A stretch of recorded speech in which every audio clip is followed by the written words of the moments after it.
Welcome to BeFrightened. We tell stories that will keep you up or help you sleep at night. Thank you for joining me. Get comfortable and grab a glass of water. Before we begin, make sure you've locked your doors, closed your windows, and turned off the lights.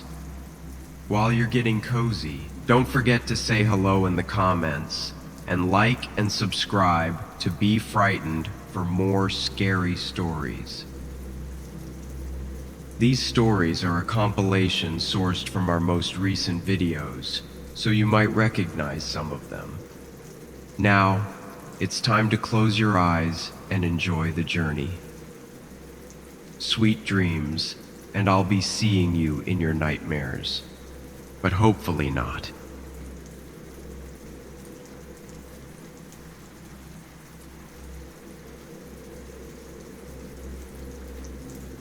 It all started with a curious mind and a desire to understand the mysteries of the internet. I had heard tales of a hidden corner of the web where illicit goods were traded and secrets were kept. The concept was intriguing, but I needed to know more. I began by exploring online forums and discussion groups where enthusiasts shared their knowledge. A cryptic post caught my eye. It mentioned how to access the dark web through a Tor browser and a VPN. Intrigued, I dove deeper into the subject. I spent hours studying tutorials and guides that explained how to set up a secure browsing setup, from configuring my operating system to using a VPN correctly. The more I learned, the more I realized how little I actually knew about this mysterious online world. I began to grasp the basics of encryption, hashing, and digital signatures. It was mind-blowing stuff, but also fascinating. With my newfound knowledge, I finally felt ready to set up a connection to the dark web. I downloaded and installed the Tor browser on my laptop, along with a reputable VPN service. I then configured my browser to connect to the VPN, which would encrypt all of my internet traffic. Next, I launched the Tor browser and waited for it to establish a secure connection to the dark web. The wait was agonizing, but eventually the browser indicated that I had successfully connected to the network. I felt a mix of excitement and trepidation as I realized that I was now part of the hidden world of the dark web. As I navigated through the various darknet sites and forums on the dark web, I began to realize just how vast and complex this online underworld was. There were marketplaces where illicit goods were traded, forums where secret information was shared, and chat rooms where people engaged in illicit activities. It was a wild and uncharted territory, full of risks and uncertainties. But it was also exhilarating, like being on the edge of something new and unknown. As I continued to explore, I stumbled upon a section that seemed to be dedicated to morbid videos. I was immediately taken aback by the sheer variety of content that was being shared on this platform. There were videos of people performing self-mutilation, others showing graphic violence, and even some that appeared to be snuff films. The first video that caught my attention was a young woman who had clearly been the victim of some sort of brutal assault. She was lying on the ground, her body battered and bruised, with blood streaming from multiple wounds. I couldn't believe what I was seeing. It was like nothing I had ever witnessed before. I felt disgusted and helpless as I watched the woman struggle to breathe, her eyes fixed on something in the distance that seemed to be taunting her. As I continued to watch, the video cut to a shot of the woman's face, and for a moment, she looked directly at the camera. Her eyes were sunken, her skin pale, and her expression was one of pure despair. It was like looking into the abyss itself. The next video I came across was a disturbing live stream, not the kind you'd find on YouTube, but a grim reality show featuring a person being held captive in a makeshift cell. The individual on camera was screaming for mercy as they were subjected to relentless physical and psychological torture. I watched in horror as the person on camera was forced to endure extreme pain, their body contorted in ways that seemed impossible. The video was grainy and poorly lit, but the sounds of agony and despair felt very real. As I continued to delve deeper into the dark web, I came across another darknet site, which was hidden behind layers of encryption and misdirection. This site also seemed to be dedicated entirely to showcasing the most disturbing and grotesque videos imaginable. The site boasted a vast library of clips featuring people being subjected to all manner of physical and psychological abuse. I clicked on one video at random, and what I saw made me feel sick. It appeared to be a live stream of a person being slowly dismembered by some kind of industrial machinery. The victim was screaming in agony as their limbs were torn from their body, piece by piece. But that was just the beginning. As I watched in horror, the video cut to a shot of their face. Their eyes had been gouged out, and their mouth had been sewn shut with black thread. It was like looking at a corpse, but somehow even more disturbing. As I continued to scroll through the site, I realized that this kind of video was just the tip of the iceberg. There were countless other clips featuring people being subjected to all manner of cruel and sadistic treatments. One video showed a person being burned alive with some kind of chemical substance. Another featured a group of people being beaten with clubs while they cowered in fear. And yet another depicted a person being slowly buried alive.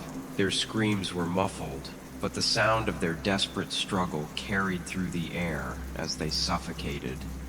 It was like nothing I had ever seen before. I felt revulsion as I watched these videos, but at the same time I couldn't look away. It was like I was transfixed by some kind of morbid curiosity. The brutality I witnessed was staggering. I couldn't believe that people were capable of such cruelty and violence. It seemed like they had no regard for human life whatsoever. I thought about all the times I had seen videos or heard stories about people who had been victims of abuse, neglect, or exploitation. And now, here I was, witnessing it firsthand on the dark web. I felt trapped and helpless. As I finally managed to close the tab and escape the videos, I realized just how naive I had been. I thought that the dark web was some sort of virtual playground where people could go to indulge in their darkest desires without consequences. But now, I saw it for what it truly was. A place where the most depraved and twisted individuals came to feed their own perversions. And that's when I knew that I had to tell this story.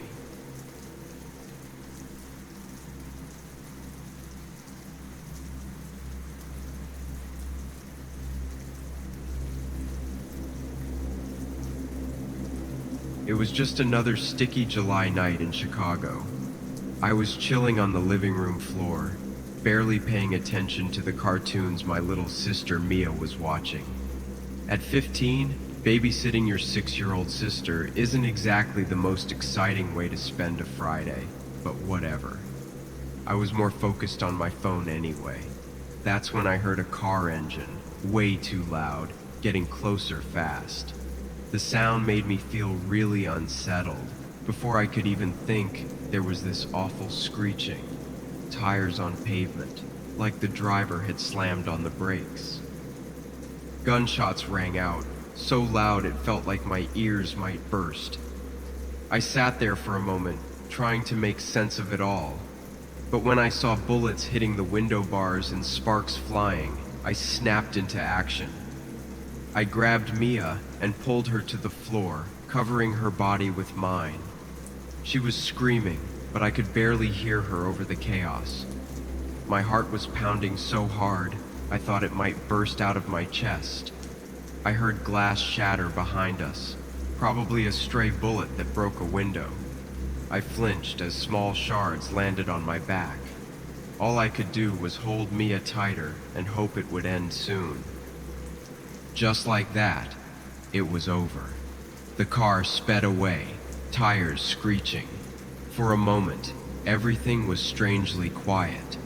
My ears were still ringing, and all I could hear was Mia's muffled sobs and my own heavy breathing. But then new sounds broke the silence, moaning and desperate cries for help coming from right outside our front door. I lifted my head, still trying to process what had just happened. What was I supposed to do now? I got up slowly, keeping Mia behind me. My legs felt like jelly as I made my way to the door. Peeking through the peephole, my stomach dropped. 3 teenagers were huddled on our porch, all of them bleeding. I'm not sure why I did it, but I opened the door. Maybe it was the shock, or the fact that they looked so young and scared. They stumbled inside, one of them mumbling a shaky thanks. 2 of them clung to each other, both bleeding from their arms or shoulders. The 3rd guy just collapsed right on our living room floor. His eyes rolled back, and he went completely still. I stood there, frozen, staring at the unconscious guy bleeding on our carpet. I couldn't think clearly. My hands were shaking so much I could barely dial 911.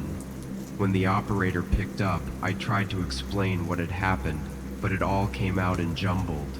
She told me to try to stop the bleeding and keep everyone calm until help arrived. Calm was not happening. Mia was crying hard, and the 2 conscious teens were freaking out about their friend. I was just trying to keep my shit together. I grabbed some towels from the bathroom and pressed them against the wounds. The blood soaked through almost immediately, making my hands warm and sticky. I felt like I might throw up. Just when I thought things couldn't get worse, I heard more cars approaching. I felt a surge of panic. Were the shooters coming back? I quickly locked the door and turned off all the lights, hoping they'd think the house was empty. The sound of sirens in the distance was a huge relief. As they got closer, I felt a wave of relief. When the cops and paramedics finally came through the door, I almost broke down. After that, things happened quickly. The injured teens were taken away in ambulances, and cops were all over the place, asking questions and taking photos. I gave my statement, trying to remember everything while also comforting Mia, who was clinging to me for support. Calling my parents was brutal. Trying to explain what happened without freaking them out too much was nearly impossible. They rushed home from work, and when I saw them, I finally broke down. All the fear and adrenaline caught up with me at once, and I just lost it, sobbing in my mom's arms. That night, sleep was impossible. Every time I closed my eyes, I saw blood and heard gunshots. I kept checking on Mia, scared that something might happen to her. When I finally managed to fall asleep, nightmares woke me up, leaving me sweaty and out of breath. The next few days were tough. I jumped up at every loud noise, like cars backfiring, worrying it might be another drive-by. Going outside was really stressful. My parents started talking about moving and began looking at houses in quieter neighborhoods. The hardest part is feeling like nowhere is really safe anymore. Our house, our neighborhood, it all feels different now. Like at any moment, everything could change in the blink of an eye. Mia's been having a tough time too. She gets scared at loud noises and doesn't like being alone. I've been trying to be there for her, but it's hard when I'm still dealing with my own stuff. My parents are still looking at houses in other neighborhoods. Part of me wants to move to escape the memories, but another part feels like we'd be running away. This is our home. It shouldn't be defined by one terrible night. I've been talking to a counselor at school, which helps a bit. She says what I'm feeling is normal, that it'll take time to process everything. Some days are better than others. I'm trying to focus on the good stuff, like how I was able to help those kids, even if I was terrified. I don't know what the future holds. Maybe we'll move, maybe we won't. Maybe I'll eventually stop jumping at every car that drives by too fast. For now, I'm just taking it one day at a time, trying to find my new normal in a world that suddenly feels a whole lot scarier. A few weeks after that night, we got some news about the kids who'd been shot. All 3 survived, which was a huge relief. The one who'd collapsed in our living room had the worst injuries. He'd been shot in the chest and needed surgery. The doctor said if he hadn't gotten help so quickly, things might have been different. The other 2 had less serious injuries. One was shot in the arm, the other in the shoulder. Their families reached out to thank us for our help. It was strange meeting them under normal circumstances. They looked so different without all the blood and fear. The kids were still shaken up, but were recovering. They explained what happened that night. It was a case of being in the wrong place at the wrong time. They weren't involved in any gangs. They just got caught in the crossfire of some turf war. The police never caught the shooters. That part still bugs me sometimes, knowing they're out there somewhere. But at least those 3 kids got a second chance.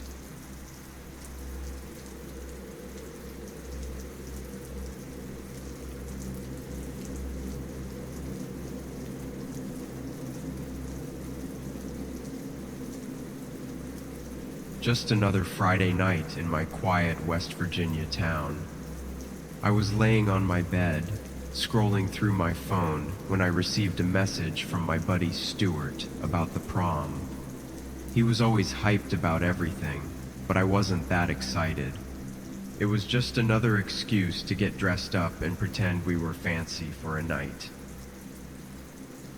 The week before prom flew by. I got roped into dress shopping with Mom, who insisted on something appropriate. We settled on a sparkly blue dress that was a bit too tight, but Mom loved it. Saturday night came, and I squeezed into the dress, wincing as Mom yanked on my hair, trying to style it. Dad snapped pictures, most of them blurry. We piled into the car, the fabric of my dress rustling against the seats. The high school gym looked like, well, a high school gym with some streamers and balloons. But everyone was dressed up, so I guess that made it special. The air was full with perfume and aftershave, and the bass from the speakers made the floor vibrate. I danced with my friends, sipped some punch that tasted a bit off, and watched couples sneak off to the parking lot. Jack and Keitha were being their usual selves, all lovey-dovey and inseparable. Cassandra hung around them, third-wheeling as always. As the night went on, Jack started stumbling around. He had a flask and was sharing it with everyone. When it got to me, I took a drink and cringed. It was strong stuff.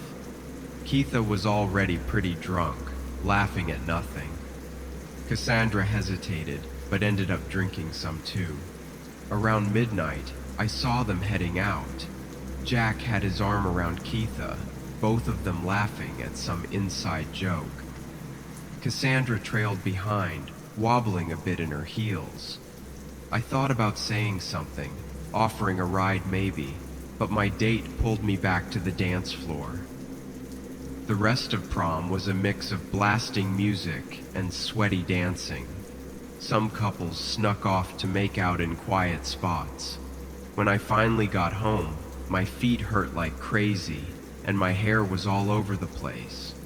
I just fell into bed without even changing, totally wiped out. I woke up with a pounding headache and a mouth that tasted gross.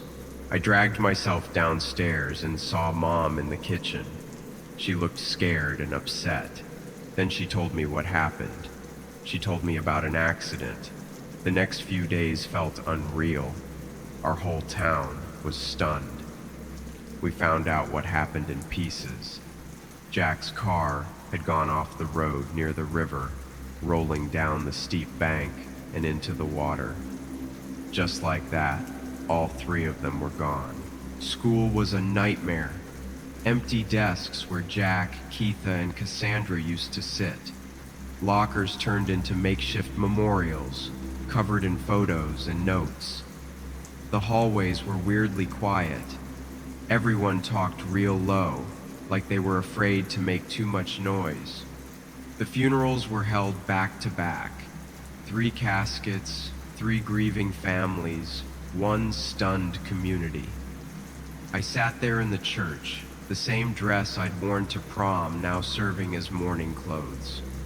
The priest talked about God's plan and being in a better place, but it all sounded hollow. Rumors started circulating. Someone overheard the cops talking. Apparently, there was evidence that Cassandra might have survived the initial crash. The idea of her stuck in that car as it sank kept running through my mind. It really messed me up. Did she fight to get out? Did she scream for help? Or did she just close her eyes and wait for the end? The aftermath was a whirlwind of grief counselors, assemblies about drunk driving, and parents cracking down on curfews. For a while, no one dared to touch alcohol if they were driving.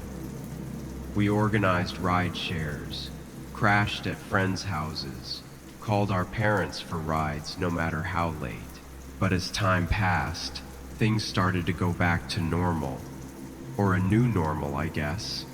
People laughed again, made plans for the future. Life went on. But for those of us who were there that night, something had changed. I found myself thinking about choices, how one decision can change everything. If Jack had called for a ride, if someone had taken his keys, if I had offered them a lift when I saw them leaving. So many what-ifs. Sometimes, driving past that stretch of road by the river, I'd slow down. I'd think about Jack, Keitha, and Cassandra, about the futures they'll never have, about how it could have been any of us. That's the thing about growing up in a small town. When something like this happens, it leaves a mark on everyone. We all knew them, grew up with them. Their absence was felt everywhere, in the classrooms, at the local diner, during football games. As the years went by, the pain dulled, but it never really went away. For those of us who were there, there's always this sadness that sticks around. It's like a silent reminder of what we lost. Life's weird that way. You can't tell which moments will stay with you forever, or which choices will change everything. It's a shame it took losing 3 friends for us to get that.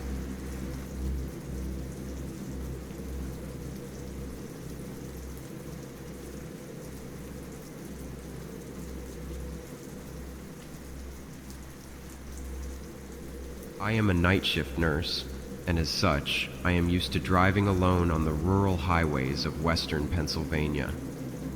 But I had no idea that my routine commute home would turn into a nightmare when an aggressive trucker decided to make me his target. It was raining heavily as I hit the highway. A huge truck appeared behind me. At first, I didn't think much of it, but after a few miles, I realized something was off. This truck was following me way too closely. I sped up, hoping to create some distance.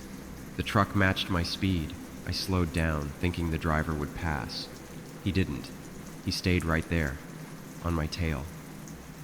I took the next exit, hoping the truck would keep going. No such luck, unfortunately. It followed me down the ramp.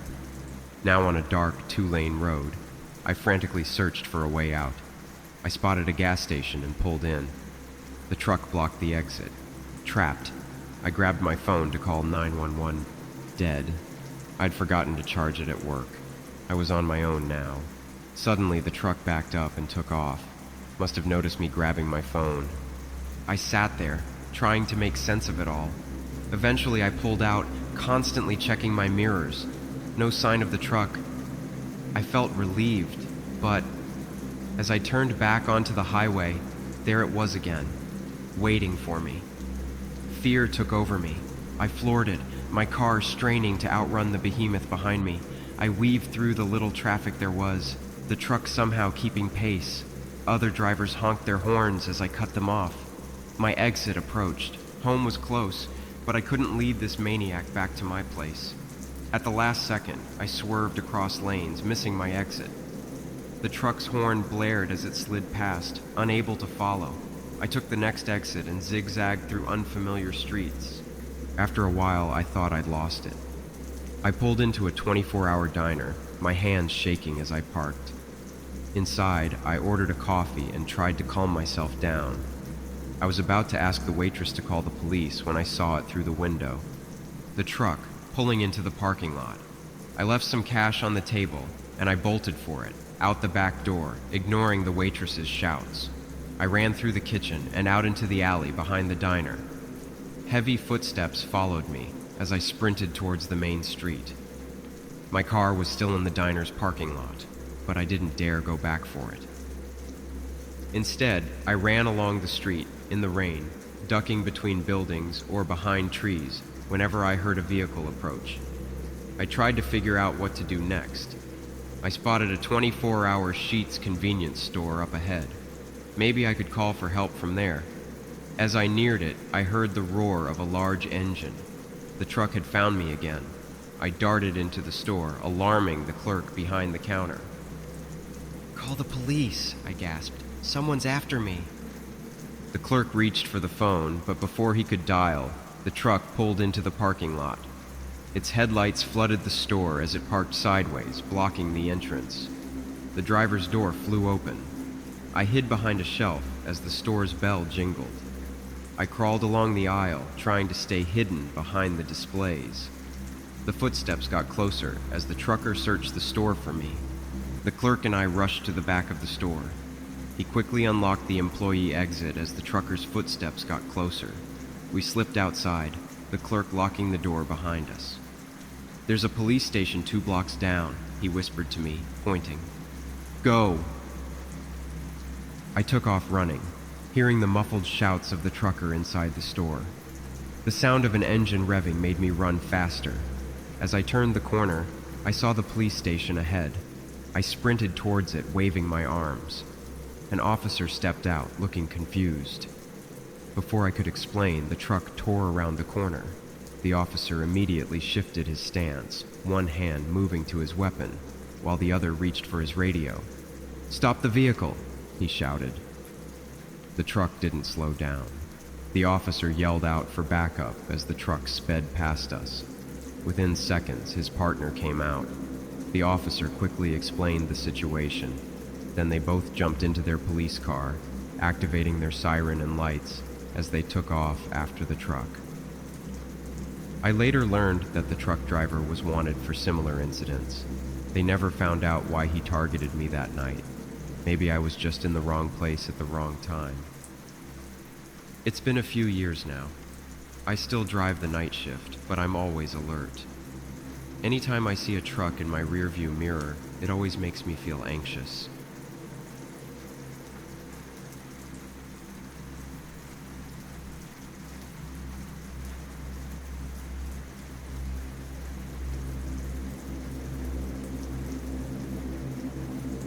This happened when I was 13, at summer camp.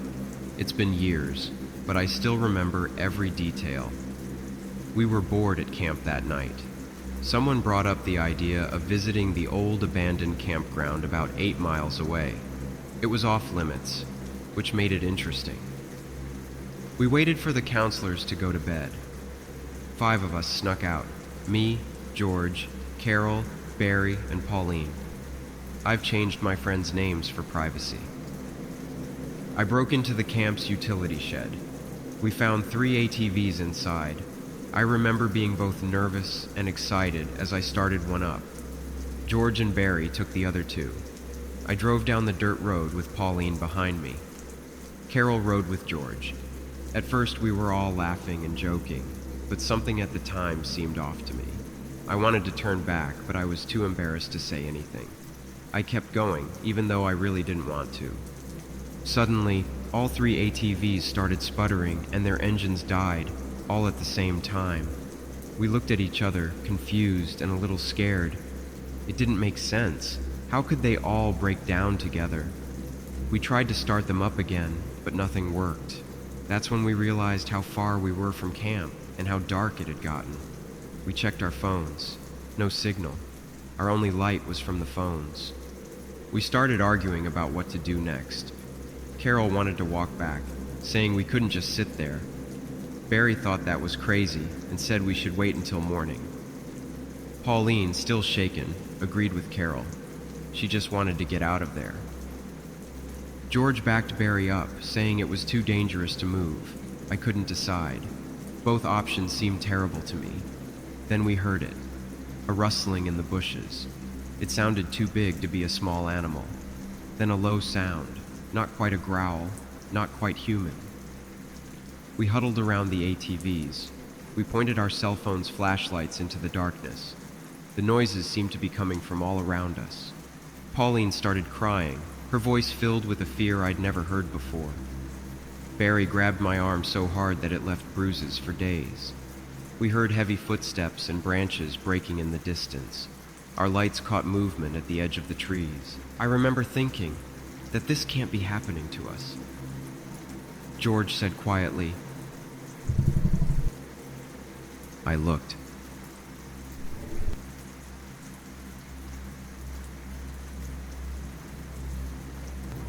Carol asked what we saw.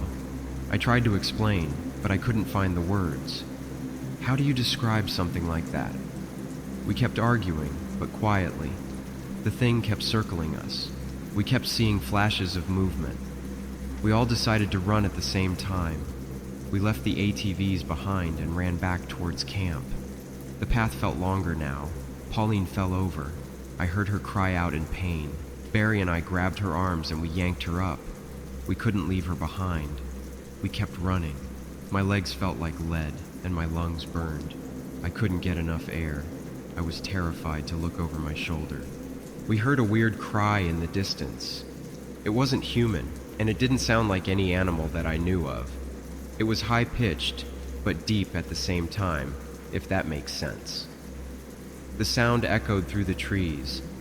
We all froze for a second, looking at each other confused and scared. Then, without saying anything, we just bolted for it. Branches kept hitting my face as I ran. It hurt, but I didn't care. I slipped on some rocks. I was terrified I'd fall behind. Barry grabbed my arm. He pulled me along, and I forced myself to keep up with the rest. We came to a creek we didn't remember seeing before. The water was freezing. George slipped and yelled, almost falling in. Something howled behind us. It was closer now. We hurried up the other bank. Carol shouted and pointed ahead. She saw lights through the trees. The camp. Our camp. I felt a rush of relief, but I was still scared. We were close, but not safe yet. My legs really hurt. I was never a good long-distance runner, but I was too scared to stop. None of us stopped. As we ran, I kept thinking about how stupid we'd been to go out there. I was sure we were going to die that night. I remembered all the stories about kids going missing in the woods. I always thought they were just camp legends. Now I wasn't so sure. I thought about my parents. Would they ever know what happened to me? I promised myself if I got out of this, I'd never do anything so dumb again. We kept running. No one said anything. We were too scared and out of breath. I just focused on keeping up with the others and not tripping. We ran out of the trees onto the camp lawn. The grass was wet. We all fell down and collapsed. No one said anything, but their faces showed everything. We were alive, but terrified. I kept looking back at the trees, expecting the worst. The sky was getting lighter. I could best describe it as the sound of safety, as the birds started making familiar noises. It felt weird after what just happened. The camp director found us there. He looked really angry. He sent some staff off to get the ATVs. He started yelling about how dangerous it was and how we could have gotten hurt, or worse. We tried to explain, but he wouldn't listen. He just kept yelling. The staff came back after a while. They looked confused. They said the ATVs were fine, nothing wrong with any of them. They didn't see anything strange in the woods either. The director stopped yelling. He just stared at us for a bit. Then he told us to go to our cabins. For the next few days, we tried to act normal. But at night, I kept thinking about what we saw in the trees. I couldn't sleep well. I lost touch with Carol and Barry after that summer. Last I heard, Carol had moved to another state. Pauline and I stayed friends for a while, but she never wanted to discuss that night. Eventually, we drifted apart too. George is the only one I still see regularly. We don't bring it up often, but when we do, I can tell it still bothers him as much as it does me. Sometimes I wonder if the others think about it too, or if they've managed to forget.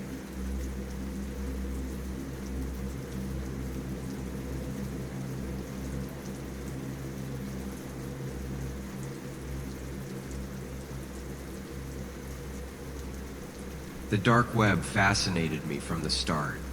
As a computer science student, I'd heard talk about this hidden internet, a place where anything was possible. My roommate Alex shared my curiosity, so we decided to explore it together. We started cautiously, using Tor to access onion sites. The first few we visited were tame, forums discussing privacy and encryption. But soon we found ourselves venturing deeper. We discovered marketplaces selling everything imaginable. Drugs, weapons, fake IDs. It was all there. We didn't buy anything, but the mere possibility was thrilling. We spent hours browsing, marveling at this underground economy. One night, we stumbled upon a hacking forum. Users shared techniques, traded software, and offered services. We created accounts and started participating, eager to learn. Our skills improved rapidly.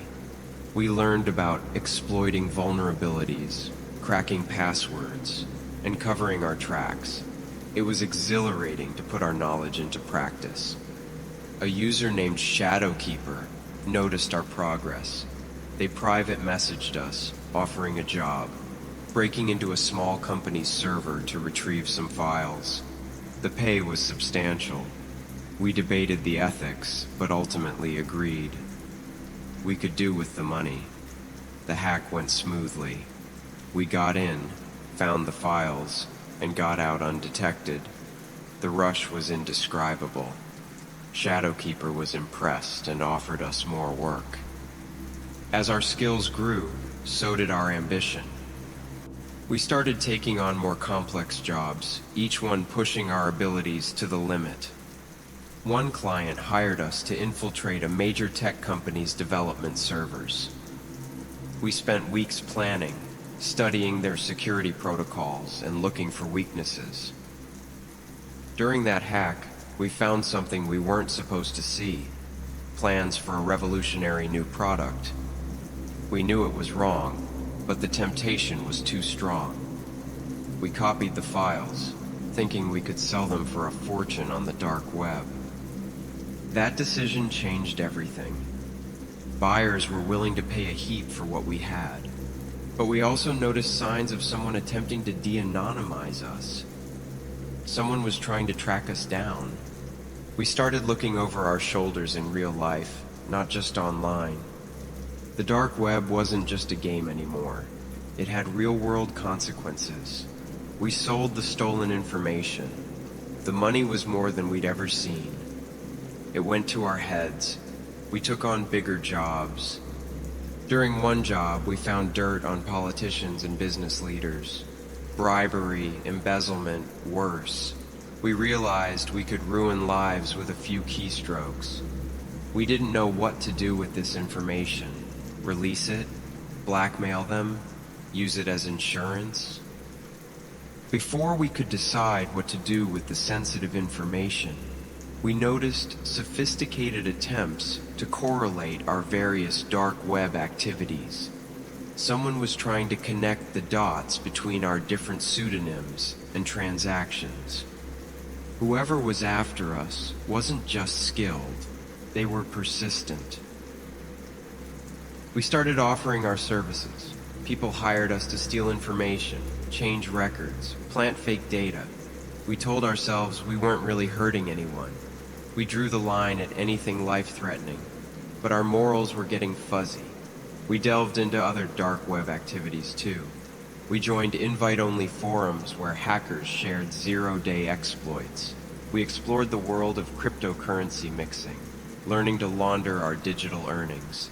The deeper we went, the more we saw. There were corners of the dark web that horrified us.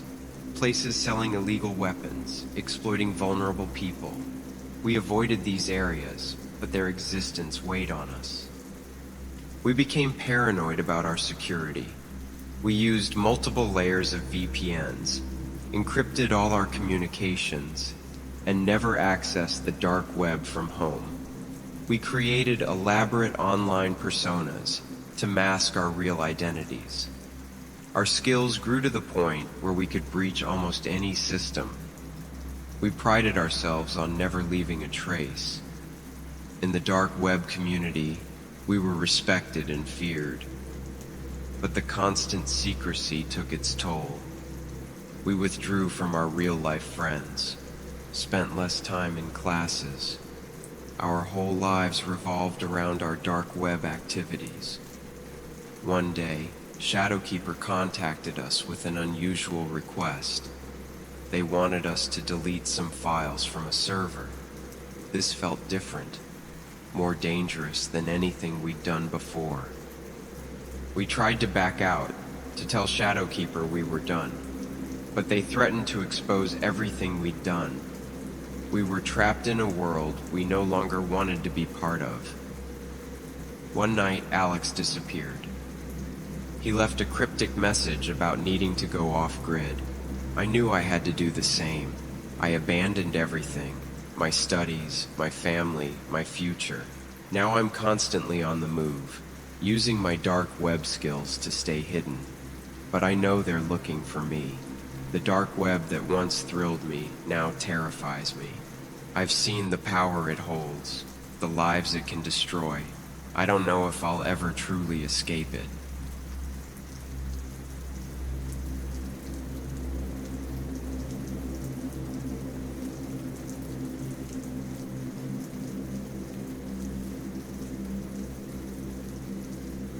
This happened last summer in my high-rise on West 57th Street, New York City.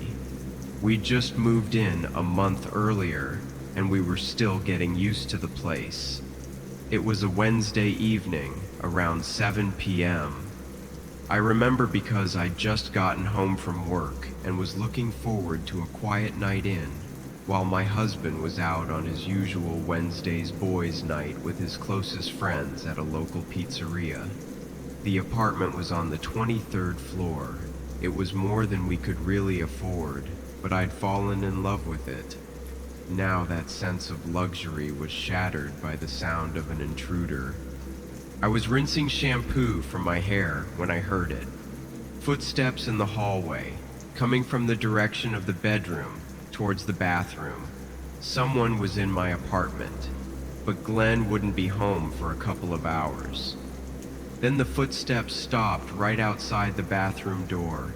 I could see a shadow beneath it. Should I call out? Pretend I wasn't home? The bathroom door handle turned slowly. I couldn't move. I couldn't breathe. I needed a weapon. Fast.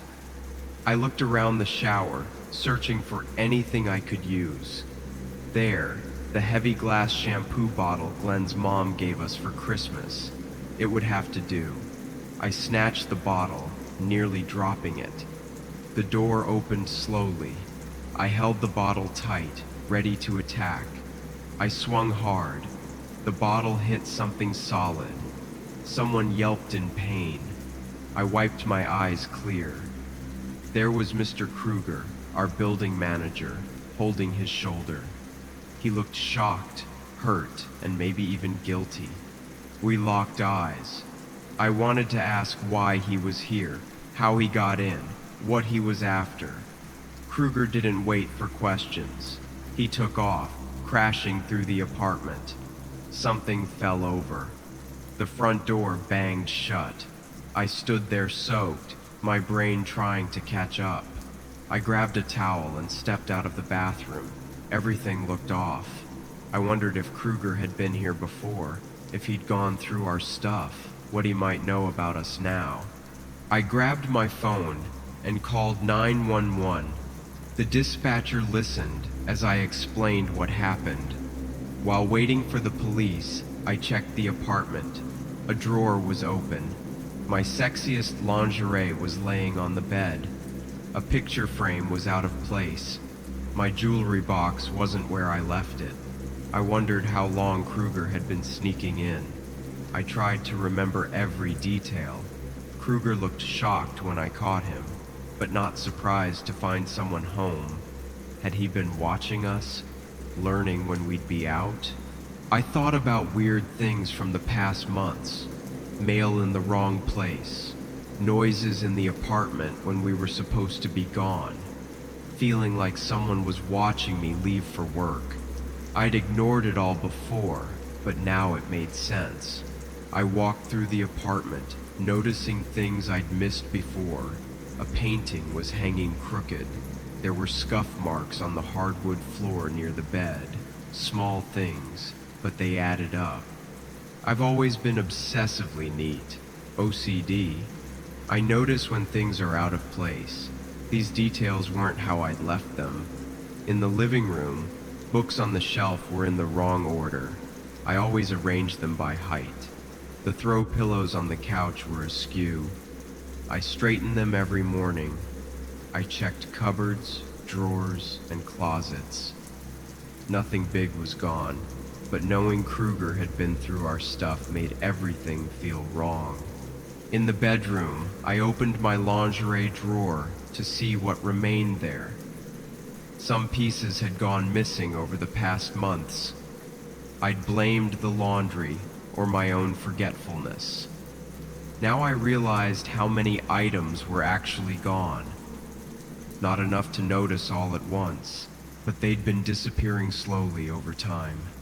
Then, a door slammed in the hallway, which made me jump. It was probably just a neighbor, but I was on edge. Every sound seemed scary now. I wrapped my arms around myself, shaking. The police arrived quickly, their presence both reassuring and unsettling. Our apartment became a crime scene. They asked questions, took photos, dusted for prints. I answered in a daze, the reality of the situation slowly sinking in. One officer gently suggested I call someone to be with me. I nodded, reaching for my phone again.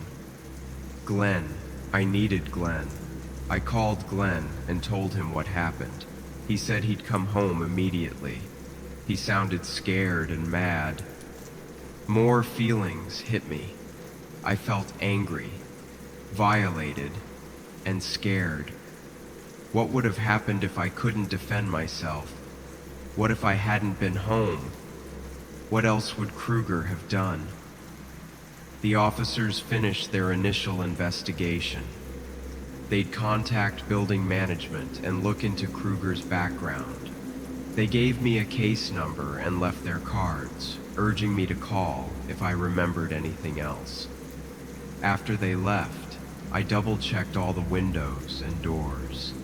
Every noise made me feel on edge. Glenn got home and hugged me. I cried again. We called a locksmith.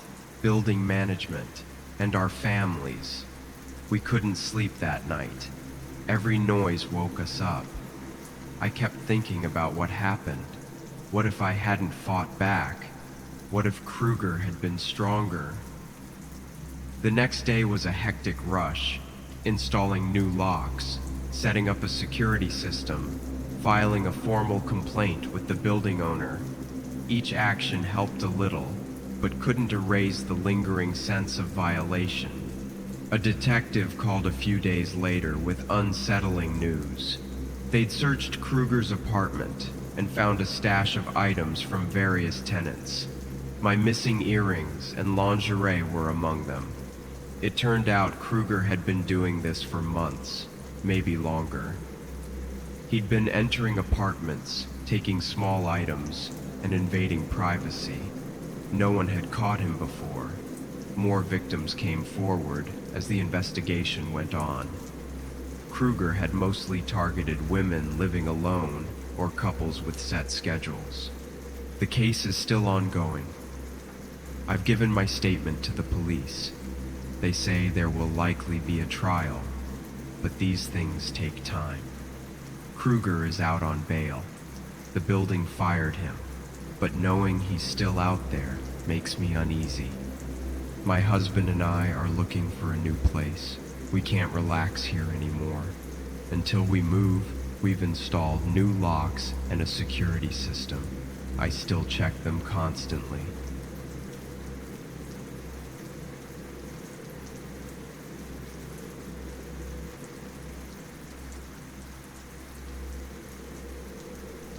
We'd been driving for hours, scouting locations for our indie film, when we spotted a diner in a tiny Midwest town. Our crew was starving, so we stopped. As soon as we pulled into the parking lot, something didn't seem right. The place looked like it was stuck in the 1950s. The moment we walked in, the whole place went dead silent. There were about 50 people inside, and every single one of them turned to stare at us. It felt like we'd interrupted something important. I looked at Lance, our director. Even he looked shaken, and this guy had previously filmed in a war zone. Nobody moved, nobody spoke. It felt like we were in some twisted episode of The Twilight Zone. After what felt like forever, a waitress finally approached us. She was middle-aged with frizzy hair and a name tag that read Darlene. She was holding a plate of steaming food, which made my mouth water. Darlene asked us flatly what we wanted. No typical diner hospitality. It was much more direct, straight to the point. It really caught me off guard. I nervously said we were hoping for some food, mentioning how hungry we were after driving all day. Darlene's expression remained unchanged, as she replied strangely that they don't serve food. Confused, I pointed out the obvious, that she was holding a plate of food. I regretted it immediately, as it felt like every eye in the place seemed to stare at me. Darlene insisted again that they didn't serve food. As we stood there, I noticed the patrons weren't just staring. They were scrutinizing us.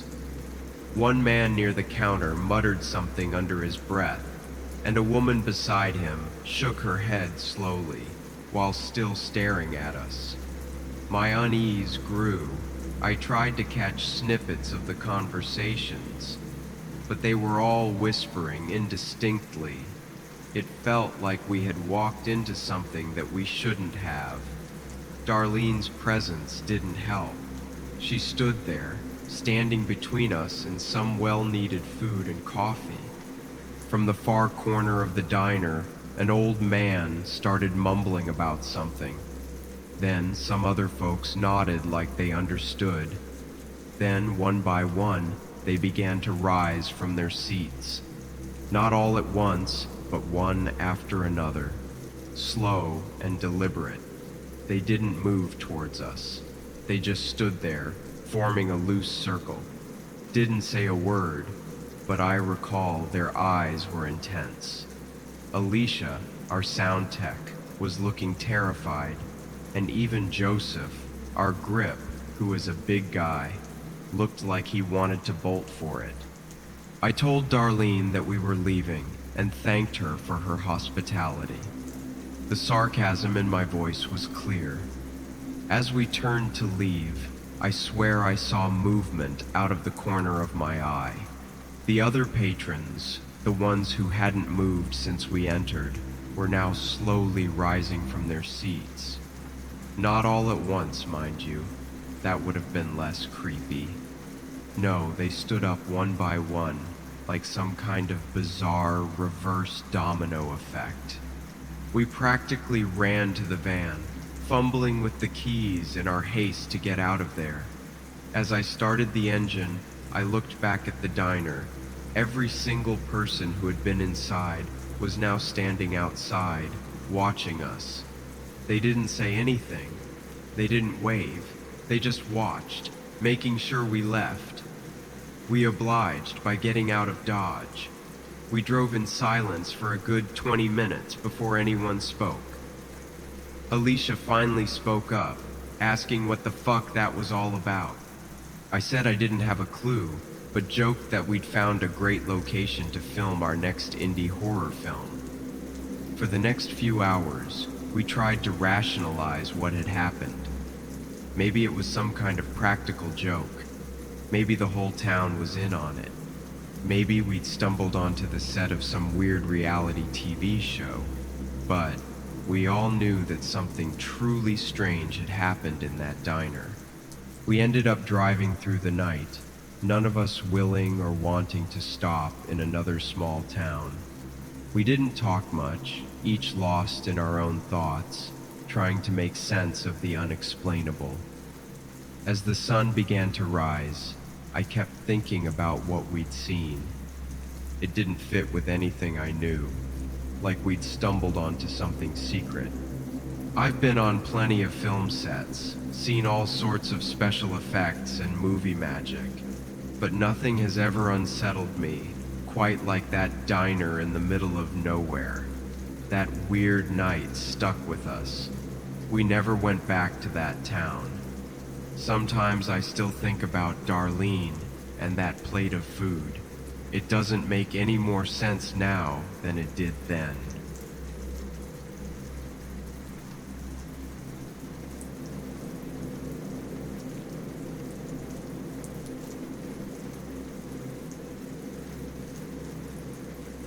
There we were, stranded on Highway 290, just outside of Elgin, Texas. My broken-down Chevy, an oil-stained heap on the shoulder. The mid-July sun turning the asphalt into a shimmering mirage. My boyfriend Jake and I stuck out our thumbs, watching 18-wheelers rush past us. I could never have imagined that the next ride to stop would drag us into a nightmare. One straight out of those true crime podcasts that I loved listening to. I had always been very wary of hitchhiking, but desperation has a way of overriding common sense. We needed to get to Austin for my boyfriend's sister's wedding. We'd been standing there for hours, watching car after car rush past us without a second glance. When the massive semi-truck finally slowed to a stop, I felt a mix of relief and apprehension. The driver, a really heavy but friendly-looking man with greasy hair and a patchy beard, leaned out the window.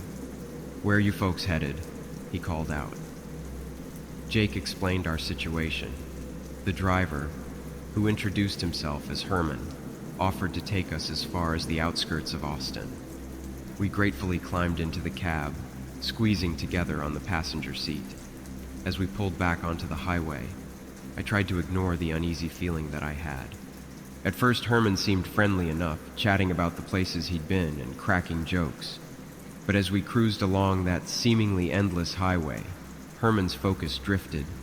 He'd turn his head slightly, again and again, sneaking looks at me. There was something off about the way he did it, predatory, calculating.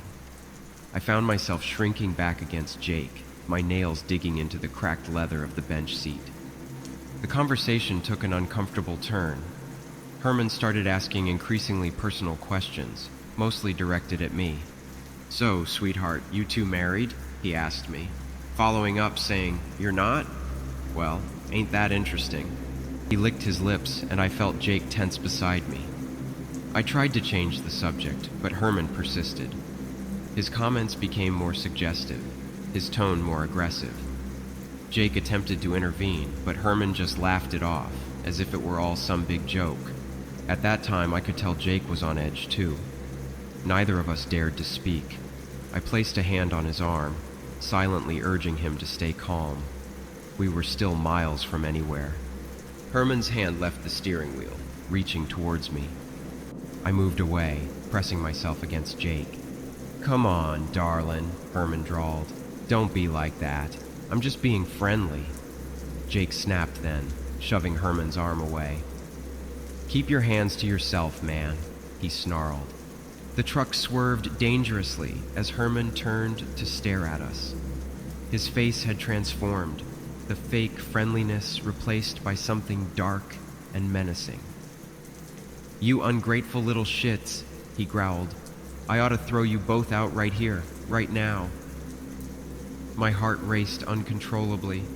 I frantically scanned the road ahead, praying for something, anything, a gas station, a town, another car. And then I saw it, a rest stop, coming up on our right. "Pull over," I said, trying to keep my voice steady. "I need to use the restroom." For a moment, I thought Herman might refuse. But then he grunted and mumbled something and jerked the wheel. The truck rumbled into the rest stop parking lot. As soon as we stopped, Jake and I scrambled out of the cab. Herman called after us, "Don't be long now, I ain't got all day."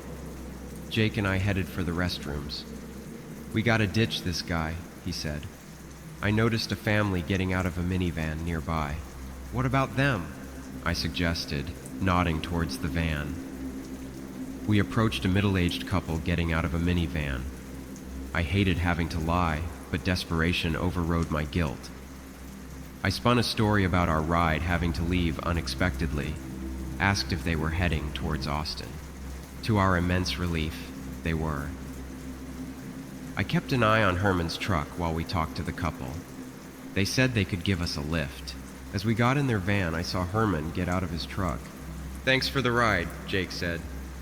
"Do you mind if we get going, as we're kind of in a rush?" he then asked. We pulled out of the parking lot. I didn't look back. Mark and Susan, the couple who gave us a ride, bless them, they didn't ask too many questions. They seemed to understand we'd been through something traumatic. They even insisted on buying us lunch when we stopped at a diner an hour later. Sitting there at the diner with people talking and eating around us, it hit me how close we'd come to real trouble. Jake looked at me across the table. We didn't say anything, but I knew we were both thinking the same thing. We made it to Austin that evening. We were shaken, but safe. Jake's sister was just happy we'd made it in time for the wedding. We didn't tell her, or anyone else, about what had happened on our way over. I've never hitchhiked again, and I never will.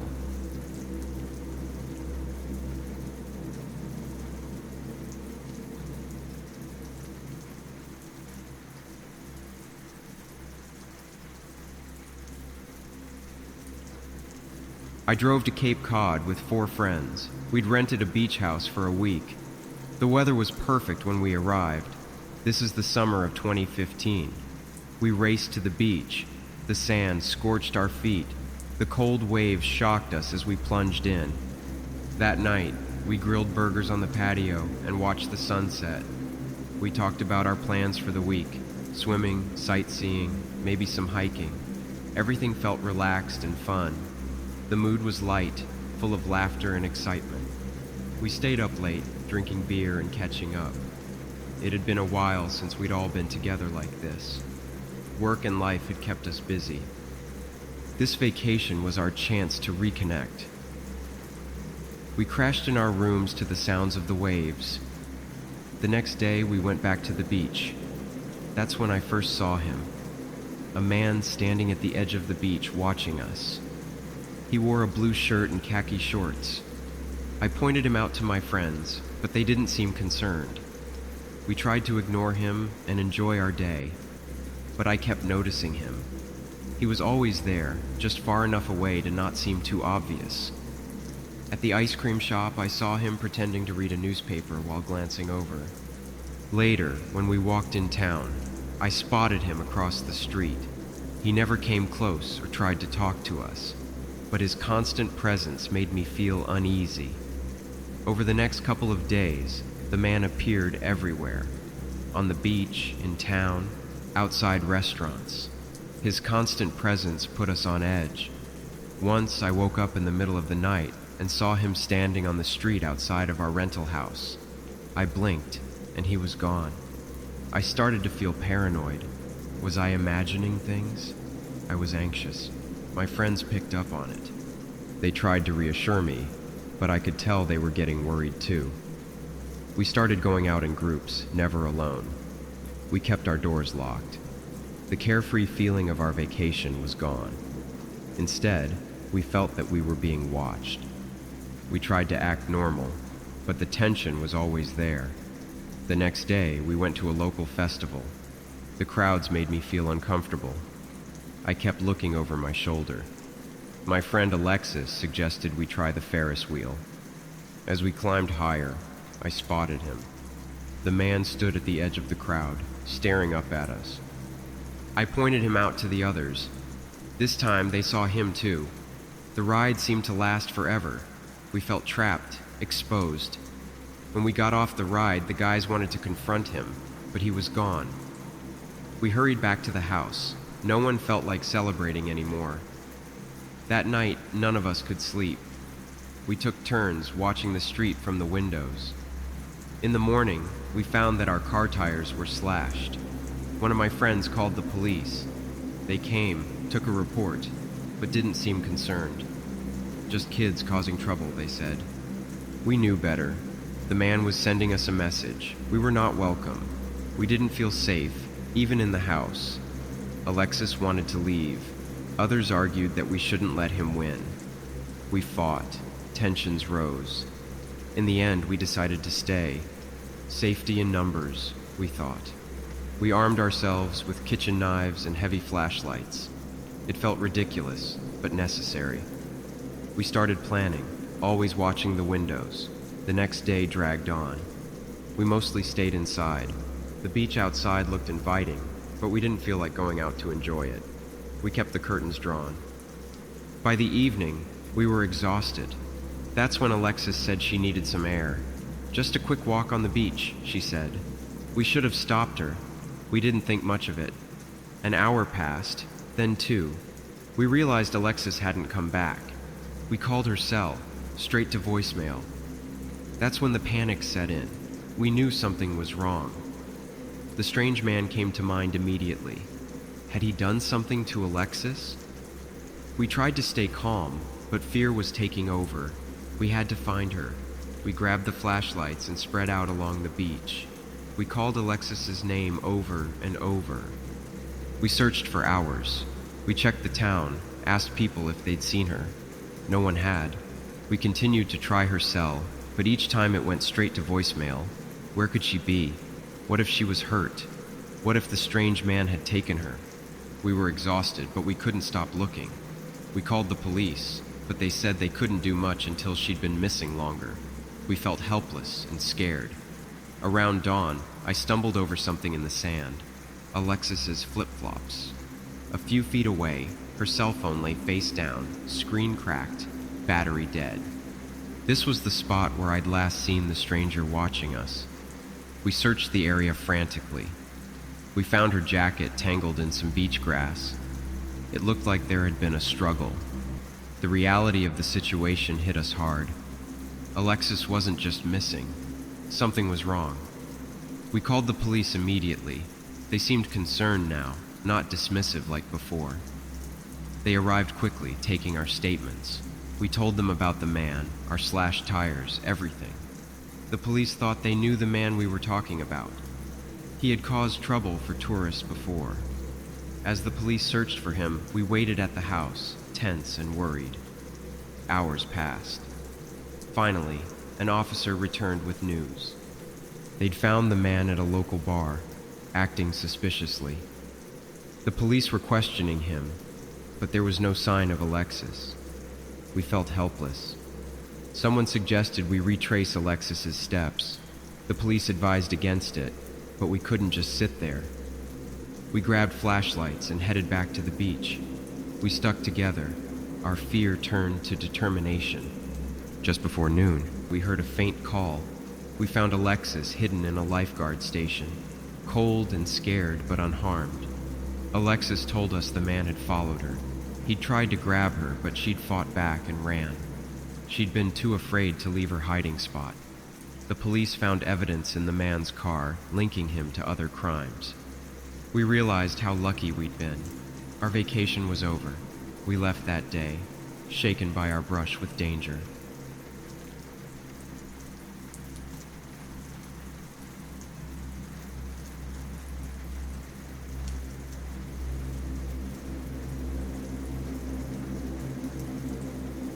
I'd started using the dark web for my drugs when I was still young and dumb. It was around 15 years ago, and the internet was in its early days. Well, comparable to what we have today at least. I'd grown quite partial to weed in high school, and by college I was exploring other substances like cocaine and heroin. Now my suppliers weren't always that reliable, and their prices not very negotiable, so I turned to the dark web for a change. I had managed to find a decent supplier online. We had arrangements where they'd send stuff in the mail and hide them in small packages, sometimes inside toys, other times stuffed inside food packaging. It was all very interesting, but then one day, the regular seller that I'd been dealing with for the past few months told me he could do a big drop if I was interested. He said he'd be in the area, and I could meet him to pick up a large quantity of goods. He mentioned that it would require $1,000 cash, which was still a significant amount, but when compared to what I usually paid on the street, this price seemed like a steal. Normally, the cost for the same product would have been around $14,000. I stood in the deserted alleyway, my eyes scanning the dimly lit alleyway for any sign of him. The only sound was the distant hum of lone cars driving by every few minutes. It was 3 a.m., and I had withdrawn the $1,000 from the ATM to make sure the deal went smoothly. As I waited, my mind kept thinking over worst-case scenarios. What if he didn't show up? What if it was a setup? The more I thought about it, the more anxious I became, and the more I wanted to back out. It wasn't until around 3:30 in the morning that I saw him walking towards me. He was wearing a hood, and his pace was quick and purposeful. He saw me and stopped, and then he beckoned me from underneath a signpost to come to him. I made my way over, feeling a mix of excitement and trepidation. He opened up his hoodie, revealing a scrappy young guy with a few days' worth of stubble. "Come on, where's the money?" he said, handing me a bag. My eyes bulged as I took it. This was exactly what I'd been expecting. I reached into my pocket, withdrawing the wallet containing the $1,000. But as I handed it over to him, his expression changed. He started furiously counting the notes, and then got angry. "This is only $1,000, he yelled. I tried to reason with him, explaining that I had already withdrawn the money from my account, and that this was the amount that we agreed upon. But he wasn't having any of it. That's when I noticed someone approaching us from behind. A tall figure was walking towards us, their eyes fixed intently on me. It was only as they got closer that I realized it was a woman, and she was holding something in her hand. Suddenly, the guy grabbed my arm tightly. "Hey, why didn't you have the whole amount?" the woman asked, her voice low and menacing. Then, the guy beside me whispered something in my ear before everything went black. I woke in the alleyway as the sky lightened, My head throbbed, and my thoughts were a jumble. Sitting up, I tried to make sense of it all. My mind was reeling from the events that unfolded. The bag beside me contained nothing but flour. It dawned on me then that I'd been set up. The seller had just wanted to rob me, and there was no way he intended on giving me any real deal. I couldn't believe it. I'd lost $1,000, and now I felt like an absolute moron. I thought about all the times I'd made deals online and how often they'd fallen through. The guys who promised me the world but delivered nothing but empty promises. And now, it seemed like this guy had been one of them. I knew one thing for sure: I'd never make the same mistake again. As they say, if it seems too good to be true, it probably is. Words to live by.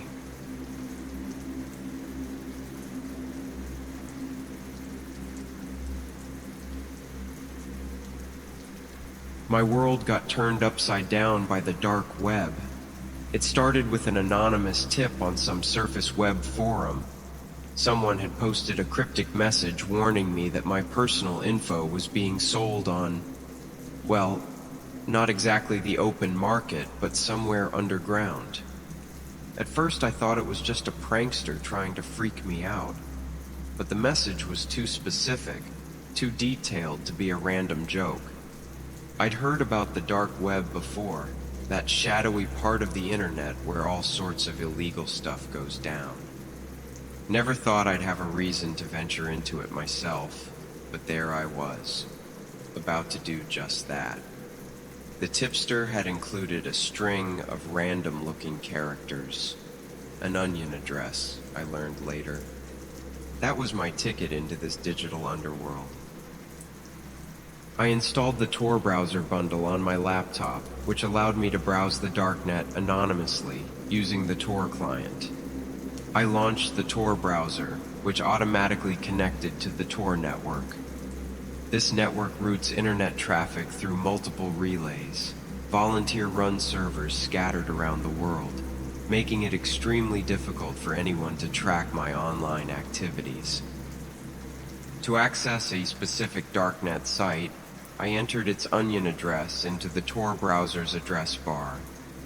Onion addresses are unique, human unreadable strings that serve as a URL for a website on the darknet. The site would then load in my browser, and I could interact with it just like any other website.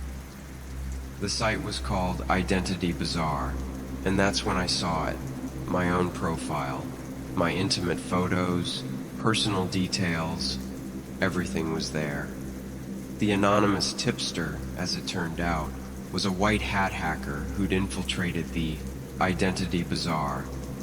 They'd stumbled upon my info and felt compelled to warn me. I later learned they'd tipped off others too, but most dismissed it as a prank. As I scrolled through the listings, I saw something even more disturbing. My closest friend's details were being sold alongside mine. Tanya's personal details, Corey's financial history. It was like our whole lives were being auctioned off. And what really creeped me out was that there were all these compromising photos and videos of us, from parties, intimate gatherings, and even just hanging out in our PJs. Yes, we were very, very close friends back then. The countdown continued to tick away, and I felt my world spinning out of control. I knew I had to do something, but what? And who would believe me? I sat in front of my computer, the digital auction site still open on my screen. The thought of our personal details being sold to the highest bidder was disturbing. I tried calling Tanya and Corey, but they didn't pick up. I sent them another message, this time asking if they'd received any suspicious calls or messages. There was no response. Days later, I'd learned that Tanya had been camping with family, oblivious to the unfolding chaos. Corey? Well, we'll get to that. The auction site continued to update, with the countdown doing what they do, counting down. I knew I had to do something, but what? The police seemed uninterested, and my closest friends were nowhere to be found. I had access to Corey's laptop. He had left it at my place. I was going through his browsing history when I stumbled upon a private chat conversation on Facebook. It was with someone named Dark Echo, and dated back to a few days prior, around the time we had last spoken, but before he stopped responding. I then wondered what had Corey got himself involved in, and whether Tanya knew about it too. I decided to take a closer look at the messages between Corey and Dark Echo. As I scrolled through them, I noticed that they were discussing the identity bazaar. I kept scrolling through the messages, looking for any hint about what Corey had gotten himself involved in. The more I read, the more I suspected that Corey might be somewhat involved in giving Dark Echo, Tanya and I's personal details, and intimate photos and videos. The chat conversation was full of deleted messages from Corey, like he was trying to cover his tracks. But the responses from Dark Echo, things like, "Thanks, got the spicy videos." The last message from Corey was, "Now can you delete my info?" His message was unread. I gathered all my findings and approached the authorities with caution. This time, they listened intently, their expressions serious as we worked together to unravel the tangled threads of this complex case. The investigation moved quickly after that. Cybercrime specialists were brought in, tracing the digital breadcrumbs we'd uncovered. Within weeks, they'd identified the main players behind the identity bazaar. It turned out to be a small but sophisticated ring of hackers operating across several countries. The authorities launched coordinated raids, seizing servers and arresting key members of the group. The identity bazaar was shut down, its databases confiscated. But the damage was already done. Countless identities had been compromised, mine included. As for Corey, he was picked up while trying to cross the southern border. Turns out he'd gotten in way over his head, manipulated by the real masterminds. He's facing charges now. As for our friendship, well, that's a casualty I'm still coming to terms with. But the aftermath was just as intense. I had to deal with the fallout from my own identity being stolen and sold online. It was indeed a nightmare come true. People I trusted, including friends and family members, started reaching out to me, telling me they'd received strange messages or emails that seemed to be linked to this auction site. I was stuck in digital limbo, unsure who I could trust or what to do next. As I navigated this digital nightmare, I realized it had fundamentally changed me. The experience pushed me to my limits. This ordeal opened my eyes to a harsh truth. Our digital lives are far more interconnected and vulnerable than we realize. We imagine ourselves as safe behind the screens, but the truth is, our digital identities are more vulnerable than ever.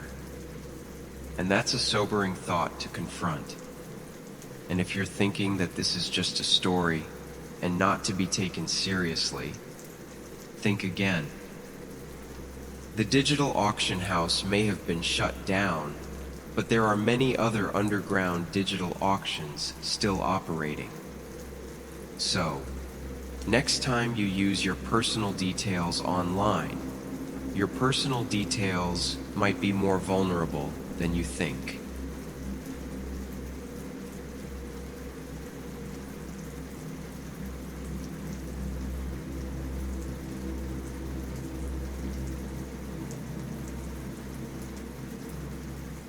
I needed cash, plain and simple.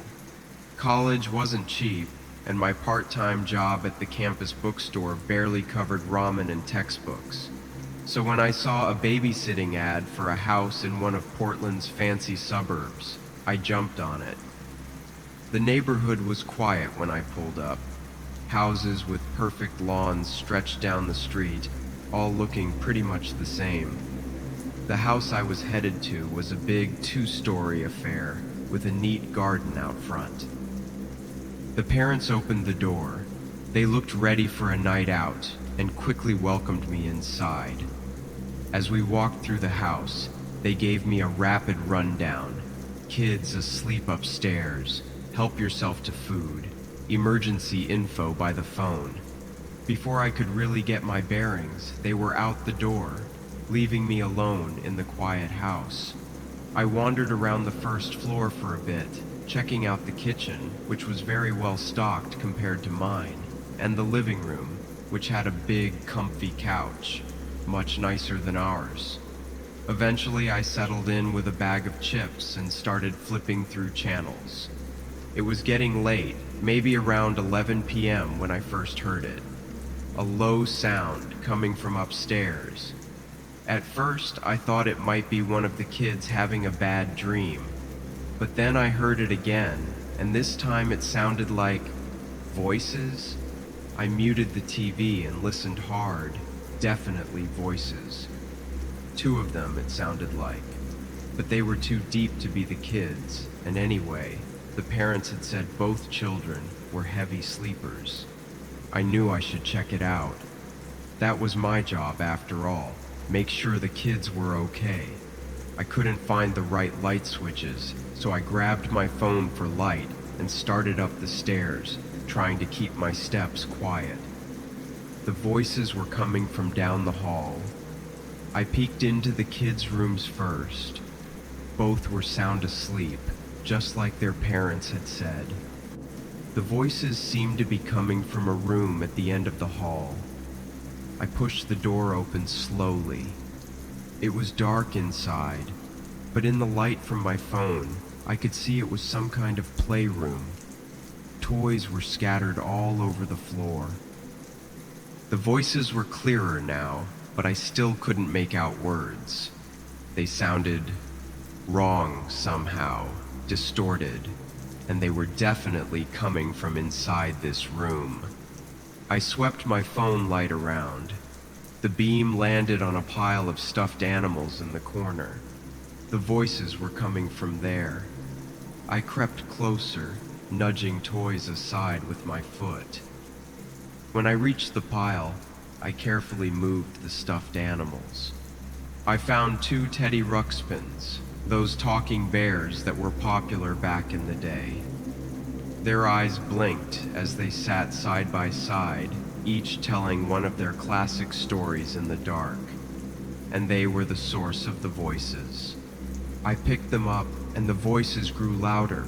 Although Teddy Ruxpin usually told clear stories, this time I couldn't understand the words. The tone was menacing. I tried pressing buttons, shaking them, anything to make them stop, but they just kept going, their voices rising and mouths moving in strange, erratic patterns. This wasn't normal. This wasn't right. Without thinking, I shoved the Teddy Ruxpins into a nearby toy chest and slammed the lid shut. For a moment, I was blessed with silence. Then I heard it, scratching sounds coming from inside the toy chest, and those voices, muffled now but still audible. That was it. I was done.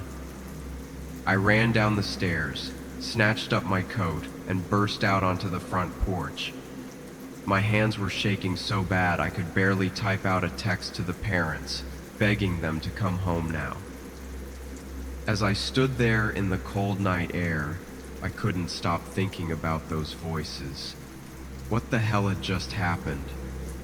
Part of me wanted to convince myself I'd imagined it all, that I was just overtired and letting my imagination run wild. But I knew what I'd heard, what I'd seen.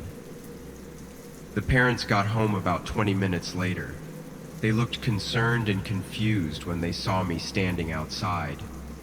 I mumbled something about not feeling well and needing to leave. I think I might have told them to check on the kids, just to ease my conscience. I was in my car and halfway down the street before they even got inside. That night screwed with my head for weeks. I'd wake up drenched in sweat, convinced I'd heard those voices again. Then I'd tell myself it was just a dream, only to remember, no, that shit really did happen. Soon afterward, I went online to investigate Teddy Ruxpin, hoping to find answers. Maybe some freak malfunction or hidden Easter egg could explain it. But all I found were nostalgic posts about harmless talking bears. Nothing came close to what I had experienced. Stuffed animals used to be cute, but now they make me uneasy. I can't even imagine what it would be like to encounter a creepy toy like Annabelle from The Conjuring, knowing that even the cute ones can be unsettling. Last Christmas, my cousin showed me her new talking doll, and I almost ran out of the room. Time has moved on, but I still can't make sense of that night, no matter how hard I try. Some evenings, when the house is quiet, I hear things. Those distorted voices replay in my thoughts, faint but disturbingly familiar.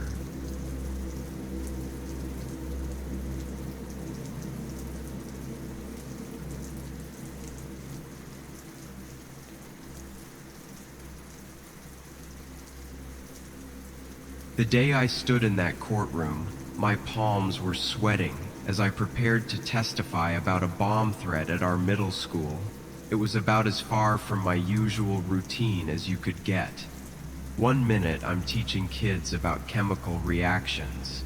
The next, I'm caught up in a mess that turned our small town upside down. In our town, the most action we usually saw was a tractor breaking down on Main Street. Then suddenly, we're living in an episode of Law and Order. Our town was the kind of place where everyone knew everyone else's business.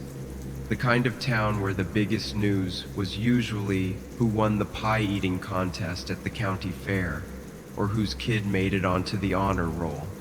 But that all changed the day we received a bomb threat. Tuesday, 4th period.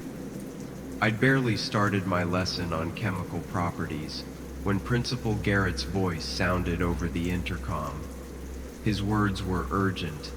Evacuate now, bomb threat, not a drill. For a moment, the room went dead silent. Then the panic hit.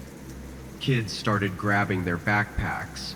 Some burst into tears, others froze in their seats.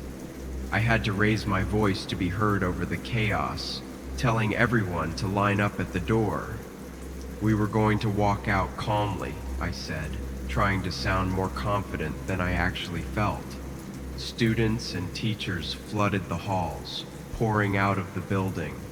Our quiet neighborhood transformed as police descended on the school. Sirens blared and officers moved swiftly, securing the perimeter. In the parking lot, it was pure mayhem. Hundreds of kids milled around, some crying, others on their phones trying to reach their parents. I spotted a group of my students gathered together, looking lost and scared. Making my way over to them, I tried to offer some reassurance, but the truth was, I was pretty freaked out myself. Rumors spread as we waited. Students shared stories of strange packages and possible pranks. Without facts, fear and speculation took hold. The lack of information left us all on edge. It wasn't until late that evening that we got any real answers. The police had searched the entire school and found nothing. No bomb, no suspicious packages, nothing out of the ordinary. But they were taking the threat seriously. School was canceled for the rest of the week while they continued their investigation. The bomb threat left our town reeling. Reporters swarmed in, disrupting our usual quiet. Parents kept a close watch on their kids. At the grocery store, gossip flowed freely as locals tried to make sense of the situation. About a week after the threat, I got a call from the police station. They wanted me to come in and answer some questions. Apparently, they traced the threat back to an email sent from a computer in the school's science lab. I felt uneasy. I'd used the lab that morning to prep an experiment, but several other teachers and numerous students had access too. I drove to the station, my thoughts in overdrive. Did they think I had something to do with this? I kept replaying the morning in my head, trying to remember every little detail. The interview was intense. They asked about my schedule that day, who I'd seen in the lab, if I'd noticed anything unusual. I answered as best I could, but it all felt like a bad dream. I'd gone into teaching to help kids, not to be interrogated by the police. In the end, it turned out to be a student, a quiet kid named Nicholas, who'd been having a rough time at home. He'd sent the threat thinking it would get him out of a test he hadn't studied for. He had no idea how much chaos he'd cause, how it would turn our whole quiet town upside down. The trial was a somber affair. I had to testify about the lab schedule, confirm that Nicholas had access to the computers that morning. It felt awful, seeing this kid I'd taught looking so small and scared in the courtroom. Watching him, I questioned every interaction we'd had. What signs had I overlooked? Nicholas was found guilty of making the bomb threat. The judge, considering his age and lack of prior offenses, sentenced him to probation and community service. The school board expelled him, citing zero tolerance for such threats. He was ordered to attend counseling and a youth intervention program. Nicholas's parents enrolled him in a private school a few towns over. Last I heard, he was keeping his head down, trying to move past the incident. For the rest of us, even after it was all over, things didn't go back to normal right away. There were new security measures at school, bag checks and ID cards. Parents who used to wave goodbye at the drop-off now walked their kids right to the front door. The carefree atmosphere of middle school had been replaced by something more wary, more guarded. But slowly, life started to get back to normal. The news vans left. Kids started joking about the Great Bomb Scare, like it was just another school legend.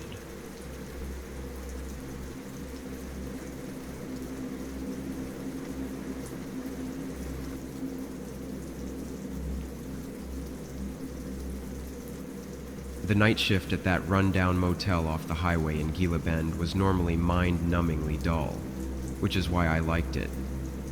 Then, these beat-up trucks started rolling in, and suddenly, things weren't so quiet anymore. I had been working there for about a year, mostly to save up for community college. The pay was lousy, but the job was easy. Check in the occasional trucker, change some sheets, watch bad TV. Nothing to write home about. Then, those guys showed up. It started with one truck. Big rusty thing. The driver paid cash for a week, barely said a word. I didn't think much of it, at first. A few days later, another truck arrived. Similar deal. Cash. Minimal talking. By the end of the week, we had 5 of these trucks parked out back. We get all types at this place, but these guys, something was off about them. They'd come and go at weird hours, always together. Never used the vending machines or nothing. Just in and out, real quiet like. One night, I'm half asleep at the desk when I hear yelling outside. I peek out. 2 of them are going at it in the parking lot. One's swinging something. Looks like a tire iron. I'm wondering if I should call the cops or not. But then, it just stops. They both walked away like nothing had happened, laughing. Days went by, and the atmosphere at the motel got more and more tense. I'd catch glimpses of the men huddled together, talking in low voices. Sometimes they'd stop talking when I walked past. They'd just stare at me, like I wasn't supposed to be there. One night, I overheard a snippet of their conversation as I was changing the sheets in a room next door. Next shipment, Tuesday night. We gotta be careful. Shipment? What kind of shipment? I tried not to think about it, but my mind wouldn't stop imagining. Nothing legal comes to mind when you're talking about secret nighttime deliveries. I remember feeling on edge, but I couldn't just bail on the job. I needed the money, I had bills to pay, and work is scarce in a place like Gila Bend. So I kept coming in, trying to act normal while staying on high alert. Then came that Tuesday night they'd mentioned. It was around 2 a.m. I was half asleep at the desk when I heard these engines rumbling. I looked out the window and saw 3 more trucks pulling in. These ones were different though, newer, cleaner. They parked behind the motel, out of sight from the highway. I couldn't help myself. I had to see what was going on. I slipped out the back door, trying to hide in the darkness. What I saw, I still can't believe it. They were unloading crates, big wooden crates, like you see in the movies. The newcomers were handing them off to the regulars, who were loading them into their beat-up trucks. One of the crates slipped. It hit the ground hard and the lid popped off. Guns. The crate was full of guns.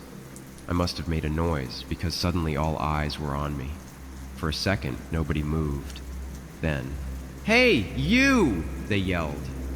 I ran, through the motel, out the front door, across the highway, footsteps following behind me. The truck stop loomed ahead. I sprinted across the lot. A big rig was pulling out. I yanked open the passenger door and jumped in. The driver looked confused. I told the driver that I needed a phone, and quickly. He hesitated, then nodded, saying he'd drop me off at the next gas station. For context, this was pre-cell phone days. As we drove, I gave him the bare bones. Trouble at the motel. He looked worried, but didn't ask questions.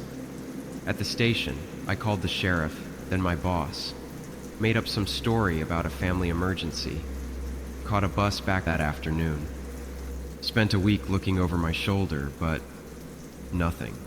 No angry truckers, nothing. Quit the job at the motel.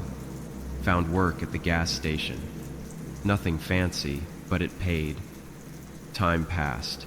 Life got back to normal eventually.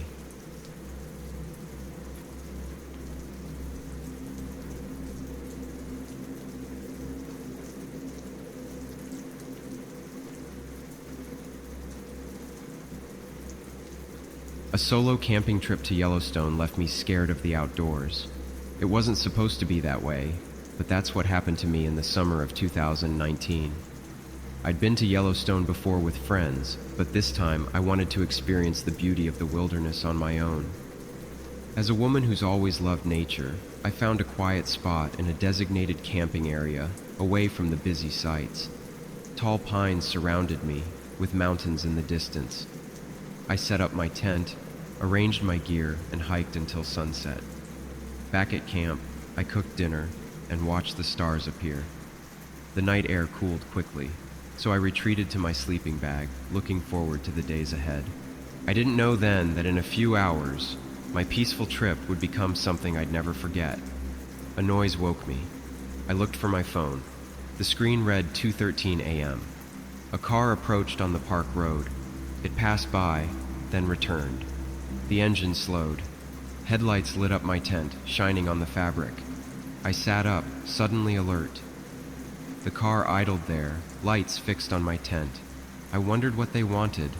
Were they lost, looking for a campsite, or something else? I considered calling out, but decided against it. The situation felt off. Minutes passed.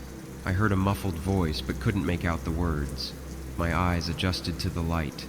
Still, the car remained. Finally, after what seemed like eternity, the headlights turned off. The car drove away. I felt relieved. I told myself it was nothing. I grabbed my flashlight and knife, placing them close by. I got my car keys from my jacket. I held them tight. I listened to the forest. Every sound made me scared. I wanted to leave, but I thought it was all over. How very wrong I was. I lay back down but couldn't sleep. Every noise made me jumpy. I kept thinking about the car, wondering if they'd come back. I was tired but too scared to close my eyes. The night seemed endless. I thought about packing up and driving away, but I was too afraid to go outside. About an hour later, I heard another car. Or was it the same one? It sounded similar. It came closer and stopped near my campsite. The engine cut off. No headlights this time. I heard a car door open and slam shut. Then footsteps. They crunched on the ground outside, coming closer to my tent. I held my breath. The footsteps circled my tent slowly. I could see the shadow of a person passing by. I stayed completely still. My mind raced through options. Should I say something? Pretend to wake up suddenly? I decided to do nothing, hoping they'd just leave. I wanted to yell or do something, but I was too scared. I just stayed still. I hoped they would think I was asleep and leave. I kept holding my breath, then having to breathe quietly. I was sure they could hear me still. The footsteps completed a circle around my tent. Then they moved away. I heard the car door again. The engine started up, and the vehicle drove off. I waited, straining my ears for any sound of return. I didn't move for a long time after they left. I turned on my flashlight and looked around the tent. I peeked outside, but I didn't see anything. I zipped the tent up and put my backpack in front of it. I just sat there, listening and waiting for the sun to come up. I knew I wouldn't be sleeping the rest of the night. I expected the car to come back at any moment. Every noise put me on high alert. I watched the gradually lightening sky through my tent wall, willing for the sun to rise faster. When daylight finally came, I unzipped my tent and looked around. The campsite looked normal until I saw the footprints. They went all around my tent, just like I'd heard during the night. I didn't want to stay another night. I packed up quickly, not bothering to be neat. I kept looking around as I took down the tent.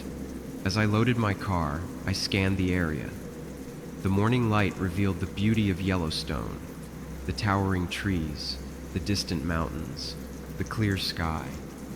It certainly did look beautiful and inviting now, but I wasn't having any of it. I approached my car, hesitating. What if they'd done something to it? I walked around, checking the tires. They looked fine. I peered underneath, not sure what I was looking for. I felt a bit silly. It's not like I'd recognize sabotage if I saw it. I got in the car and turned the key. The engine started, and I felt relieved. As I put the car in gear, I realized how worried I'd been that it wouldn't start. I drove slowly at first, still on edge. I kept glancing in my rearview mirror, half expecting to see that car again. Other campers were starting their day, looking happy. I wanted to tell them to be careful, but I didn't stop. I just wanted to get the hell out of the park. About halfway to the exit, I saw a vehicle pulled over at a scenic overlook. It looked like the one from last night. Same model, same color. It was empty. I drove past quickly. I didn't want to slow down and have a look. I had so many unanswered questions, and still do till this day. Who was in that car? What did they want? Was it just a prank, or something more dangerous? As the park entrance receded in my mirror, I was glad to be leaving, but the memory of that night will probably stay with me forever. I don't think I will likely ever go solo camping again.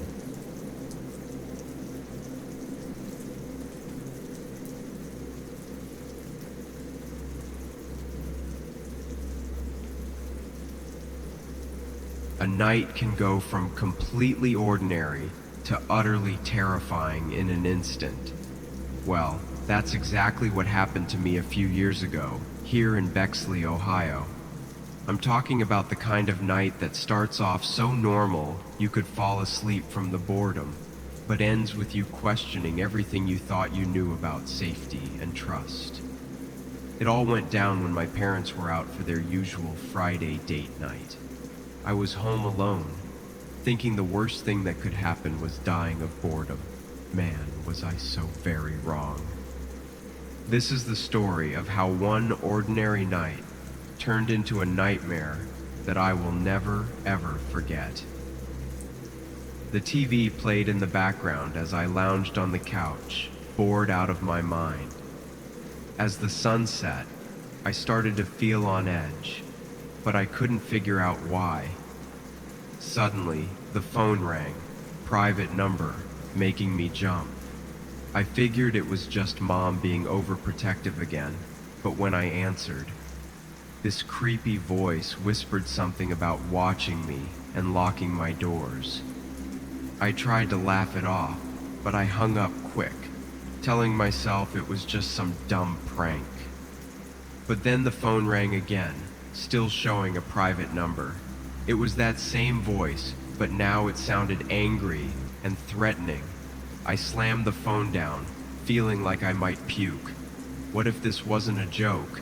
What if someone really was out there, watching me? The house suddenly felt large and empty, and I'd never felt so alone or scared in my life.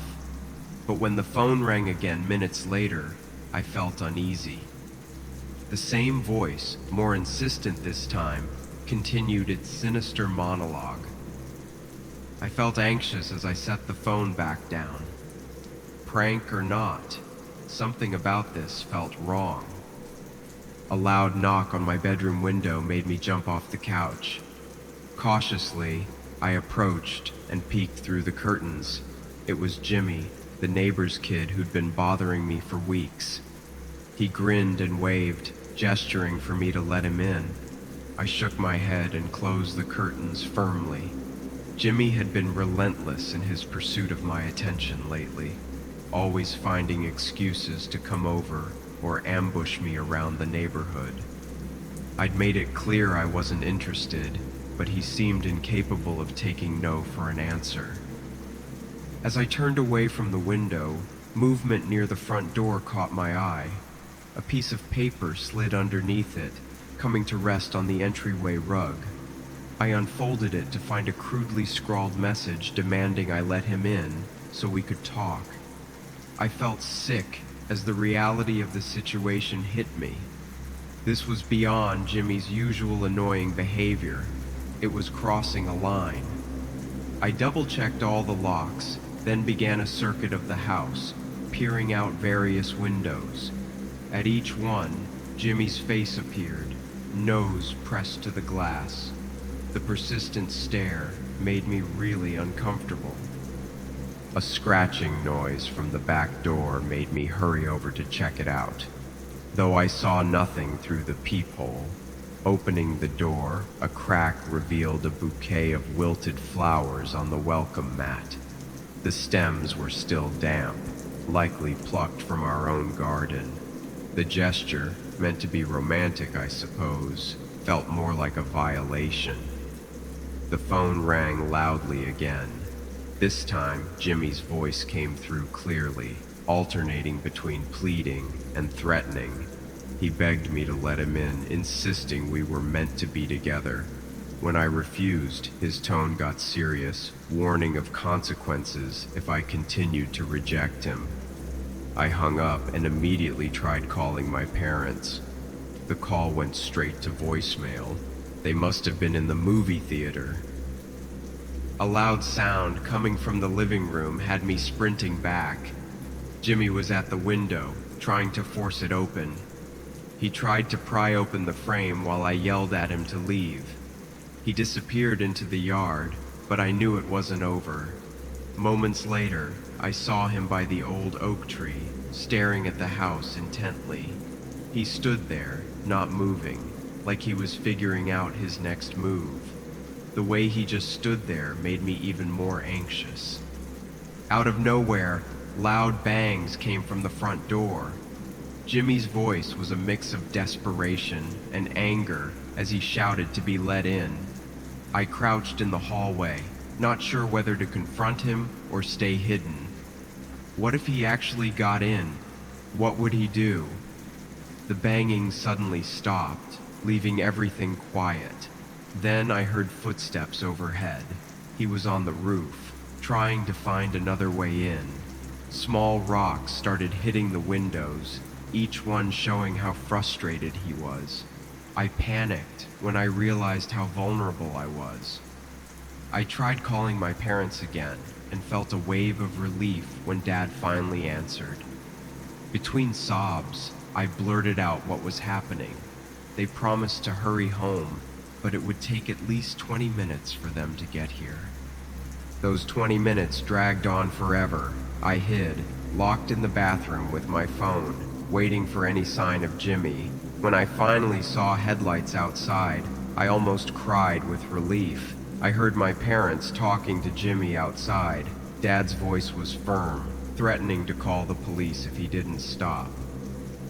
Mom came in and gave me a hug as Jimmy's protests slowly died away. In the days that followed, Jimmy kept his distance, but the fear was living rent-free in my head. We put in new locks and got a security system. I avoided being home alone. I've tried to move on from that night and get back to normal. Now I'm more aware of my surroundings and really value personal boundaries.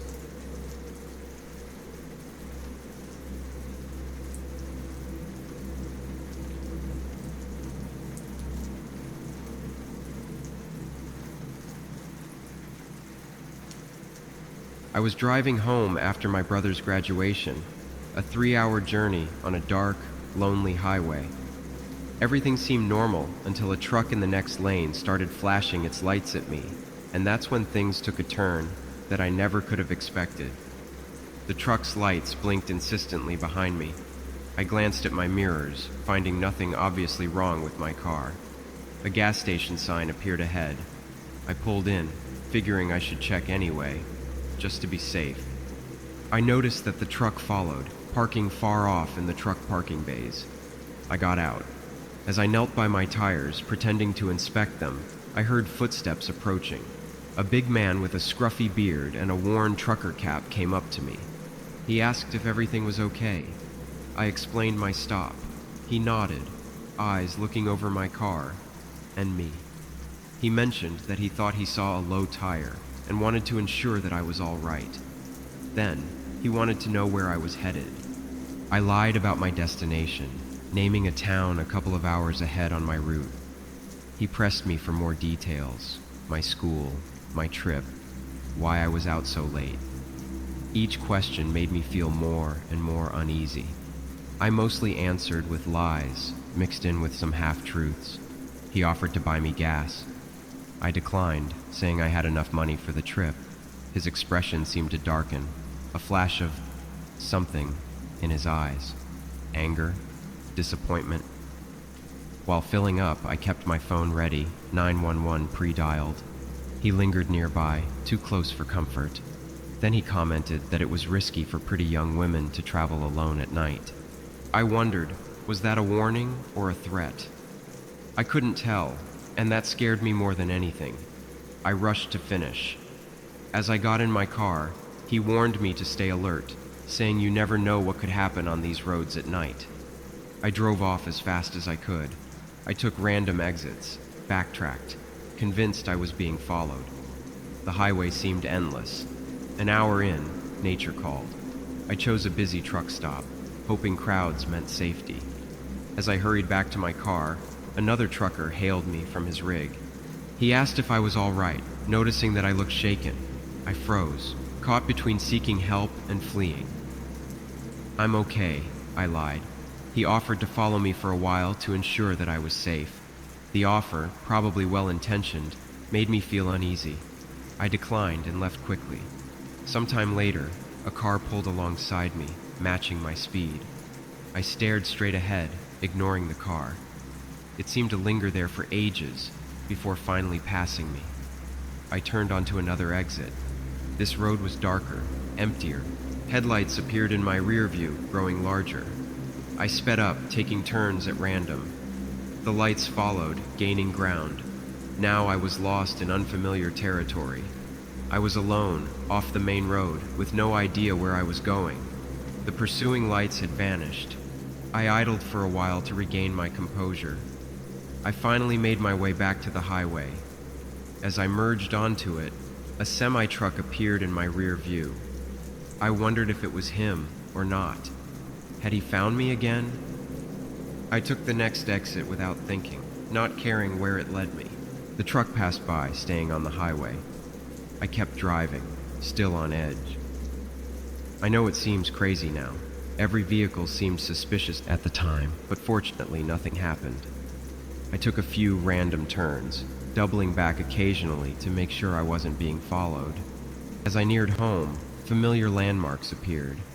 I kept checking my mirrors, half expecting to see the truck reappear. I usually just park on the street, but this time I decided to park in the garage. Hiding my car felt necessary after the night I'd had. I sat in the car for a while before going inside. Once inside, I locked the door behind me and did a quick check of the house. I lay in bed, replaying the night's events in my head. Mom knocked on my door later that morning. She looked concerned, asking if I was okay. I mentioned something about a long drive and just being exhausted. I couldn't explain everything that happened without sounding paranoid. I started wondering if I had overreacted. Maybe the trucker was just being friendly and was trying to help. But something about his persistence, the way he watched me, and what he said, it still felt off.